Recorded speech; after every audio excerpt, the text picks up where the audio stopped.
জীবনে বড় হতে গেলে বড় বাড়ি নয়, দরকার বড় স্বপ্ন। আর সেই স্বপ্নকে বাস্তব করতে লাগে ইচ্ছাশক্তি, পরিশ্রম আর শৃঙ্খলা।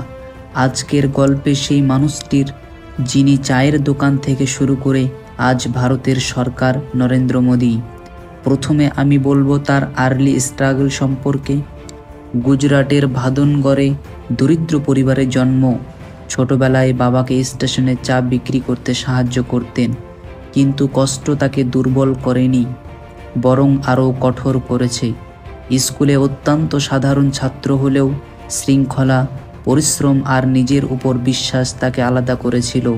তিনি খুব ছোটবেলায় শিখেছিলেন, তোমার জন্ম কোথায় তা নয়, তুমি কোথায় যেতে চাও সেটাই তোমার ভবিষ্যৎ নির্ধারণ করে।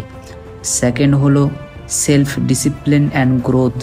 তরুণ বয়সে সমাজ আর মানুষের জন্য কাজ করতে শুরু করেন। টাকা কম, সুযোগ কম, কিন্তু মনোভাব ছিল বিশাল। তিনি নিজের উপর নিয়মিত কাজ করতেন, পড়াশোনা, বক্তৃতা, নেতৃত্ব, চরিত্র গঠন। তার বিশ্বাস ছিল শর্টকাট আছে, কিন্তু সাকসেসের শর্টকাট নেই। Discipline plus dedication equal to destiny. জীবনে যত বাধা এসেছে, সমালোচনা, ব্যর্থতা, সন্দেহ, তিনি সব কিছুকে শক্তিতে পরিণত করেছেন। Third, hard work and mindset. মোদির আসল শক্তি ছিল কঠোর পরিশ্রম।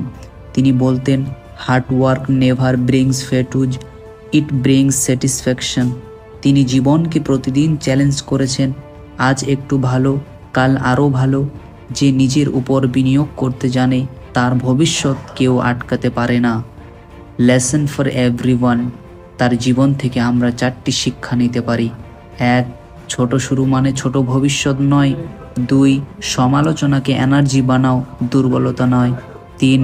কষ্টই আসল শিক্ষক, এটা যত বেশি তুমি তত শক্তিশালী। 4. প্রতিদিন নিজেকে উন্নত করো, নিজের সাথেই প্রতিযোগিতা করো। এই কারণেই তার গল্প সাধারণ মানুষের জন্য বড় প্রেরণা। যে স্বপ্ন দেখে, লড়ে আর বিশ্বাস রাখে, তার কাছে কিছুই অসম্ভব নয়। নরেন্দ্র মোদীর জীবন আমাদের শেখায় যে সাধারণ মানুষও অসাধারণ হয়ে উঠতে পারে, যদি সে নিজের উপর বিশ্বাস রাখে। সো ফ্রেন্ডস, ভিডিওটি ভালো লাগলে লাইক, শেয়ার অ্যান্ড সাবস্ক্রাইব করতে ভুলবেন না। দেখা হচ্ছে নেক্সট ভিডিওতে।